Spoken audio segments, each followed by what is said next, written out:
Hi friends, एक नया video topic में आप सभी का फिर से स्वागत है। और आज हम लोग हिंदी साहित्य के अंतर्गत जो कविता है ठाकुर का कुआं उसका अध्ययन करेंगे। और ये जो है एग्ज़ाम के दृष्टिकोण से काफ़ी महत्वपूर्ण है और इसके अर्थ को हम लोग समझेंगे। तो इसलिए यहाँ पर हमने लिखा है कि ओम प्रकाश वाल्मीकि द्वारा रचित ठाकुर का कुआं कविता का संपूर्ण व्याख्या सहित, और जो कि हिंदी भाषा और साहित्य का एक बहुत ही अच्छी कविता है, जो कि उस समय जिस समय ये कविता लिखा गया था उस समय के सामाजिक स्थितियों का एक चित्रण किया गया है, और जो सामाजिक विषमताएं थी उस पर इन्होंने कटाक्ष किया है। तो चलिए हम लोग उसकी कविता को देखेंगे और समझेंगे और उसके अर्थ को जानेंगे।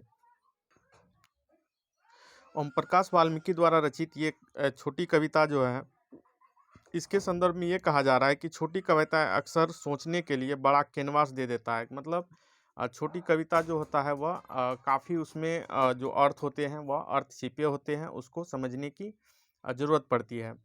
जब कविता ओम प्रकाश वाल्मीकि की हो तो यह कैनवस थोड़ा और बड़ा हो जाता है। कविता ठाकुर का कुआं उस वंचित तबके के दर्द की नुमाइंदगी करती है, जो खेत, गांव, शहर और देश में वह चीज़ तलाश रहा है जिसे वह अपने अधिकार और गर्व के साथ अपनी कह सके। तो ठाकुर का कुआं जो कविता है उसमें जो हम हमारा जो सामाजिक स्थितियां हैं, जो हमारा देश है, तो जो गरीब वंचित तबके के लोग हैं उस समय में और वर्तमान समय में भी कुछ ऐसे गरीब तबके के लोग हैं जो कि अपनी अस्तित्व की खोज कर रहे हैं, लेकिन उनका अस्तित्व शहर गांव रहते हुए भी उनका इस संसार में कुछ भी नहीं है। तो ऐसी परिस्थितियां जो है उनके साथ है, तो उन्हीं बातों को इसमें चित्रित किया गया है। तो चलिए हम लोग आगे देखते हैं। सबसे पहले हम लोग देखेंगे कि ओम प्रकाश वाल्मीकि जी का जो है जीवन के संबंध में। देखिए, ओम प्रकाश वाल्मीकि जी का जो है जन्म 30 जून 1950 ईस्वी को ग्राम बरला, जिला मुजफ्फरनगर, उत्तर प्रदेश में हुआ था। उनका बचपन सामाजिक और आर्थिक कठिनाइयों में बीता। आपने एमए तक की पढ़ाई की। पढ़ाई के दौरान उन्हें अनेक आर्थिक, सामाजिक और मानसिक कष्ट और उत्पीड़न झेलने पड़े थे। तो इसी मानसिक और सामाजिक उत्पीड़न से संबंधित एक इनका आत्मकथा है, जो कि जिसे कि हम लोग जूठन के नाम से जानते हैं। जूठन जो कि 12th के क्लास में है, तो इसे आप लोग पढ़ सकते हैं। इसके इसके जो जीवन की अमिट छाप है उसमें छोड़ी हुई, उसके जानकारी हम लोग प्राप्त कर सकते हैं। आगे इन्होंने लिखा है कि वाल्मीकि जी द्वारा जब कुछ समय तक महाराष्ट्र में भी रहे हैं, वे वहां दलित लेखकों के संपर्क में आए और उनकी प्रेरणा से डॉक्टर भीमराव अंबेडकर की रचनाओं का उन्होंने अध्ययन भी किया। इससे अपनी रचना दृष्टि में बुनियादी परिवर्तन इनके जो लेखन में थी। जो भीमराव अंबेडकर के जब उन्होंने रचनाओं को की अध्ययन किया तो इसके जीवन में अनेक सारे बदलाव हुए। इन्होंने देहरादून स्थित ऑर्डिनेंस फैक्ट्री में एक अधिकारी के पद से पदमुक्त हुए। हिंदी में दलित साहित्य के विकास में ओम प्रकाश वाल्मीकि की महत्वपूर्ण भूमिका है। आपने अपने लेखन में जाति, अपमान और उत्पीड़न का जीवंत वर्णन किया। तो जैसा कि मैंने बताया आपको, जूठन में जो है इन्होंने एक जीवंत ही चित्रण किया है, जिस तरह से उनके जाति को जो है प्रताड़ित किया जा रहा था। उसके बाद कह रहा है कि भारतीय समाज में कई अनछुए पहलुओं को पाठक के समक्ष प्रस्तुत किया गया है। इनका मानना है कि दलित ही दलित की पीड़ा को बेहतर ढंग से समझ सकता है और वही अनुभव की प्रामाणिक अभिव्यक्ति कर सकता है। अपने सृजनात्मक साहित्य के साथ साथ आलोचनात्मक लेखन भी इन्होंने किया है। तो इसका जो है प्रमुख जो लेखन है, काव्य कृतियाँ हैं, लेखन है, जो भी इनकी रचनाएं हैं, चलिए उससे संबंधित हम लोग थोड़ी सी जानकारी प्राप्त कर लेते हैं। और आपकी भाषा सहज, तत्पूर्ण और आवेगमय है। आवेगमय भाषा है इनकी और स्पष्ट भाषा है। वे व्यंग का गहरा पुट में भी दिखता है। नाटकों के अभिनय और निर्देशन में भी आपकी रुचि रही है। इन्होंने नाटक का भी अभिनय किया है और डायरेक्शन भी उन्होंने किया है। इनकी जो है आत्मकथा जूठन के कारण इसको ओम प्रकाश वाल्मीकि जी को साहित्य में पहचान मिला और प्रतिष्ठा मिला। जैसा कि मैंने बताया, 1993 में डॉक्टर अंबेडकर राष्ट्रीय पुरस्कार मिला था। कब मिला था? 1993 में। ये प्रश्न पूछ सकता है कई प्रतियोगी परीक्षाओं में। और साथ ही साथ 1995 में परिवेश सम्मान साहित्य भूषण पुरस्कार से अलंकृत किया गया।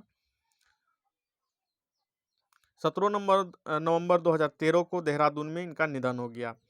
तो ओम प्रकाश वाल्मीकि के जी के द्वारा जो रचित कुछ रचनाएं हैं उसमें देखिए प्रमुख रचनाएं ये हो गया सदियों का संताप, बस बस बहुत हो चुका कविता संग्रह है, सलाम जो कि कहानी संग्रह है, और जूठन इनकी क्या है, आत्मकथा है। इससे ही उनकी पहचान बड़ी है। घुसपैठिए दलित साहित्य का सौंदर्य शास्त्र, ये सब जो है इनका आलोचना है।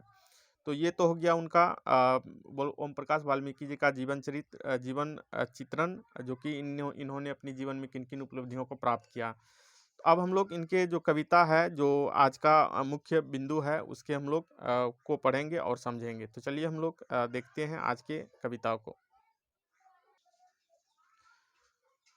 तो यहाँ पर आप लोग देखिए ओम प्रकाश वाल्मीकि जी द्वारा रचित ये कविता है ठाकुर का कुआं शीर्षक नाम से, जो कि आप लोग देख पा रहे हैं।